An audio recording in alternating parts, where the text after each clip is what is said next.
মুরগির বাচ্চাগুলো খাইতে আমি শিখতেছি না।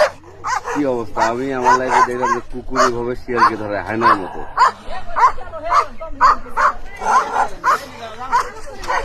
ভাই 3 জন মিলে ধরছে একবার আউয়ালা সেটা এই সাইড দিছে না, রাগ ধরছে খুব, এই সাইড দিছে না, রাগ ধরছে খুব। এর মনে হয় কোনো এই এই এই এই এই এই এই এই লাঠি দেন আসো, এই লাঠি কই, লাঠি দেন আসো, লাঠি দেন আসো,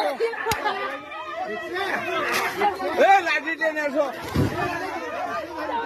লাঠি দেন আসো, মুখ দিয়ে মুই করতে যদি পুরাই ভাইরাল গেল গেল গেল। তুমি তো সাইড দিলে তুমি কি করলে?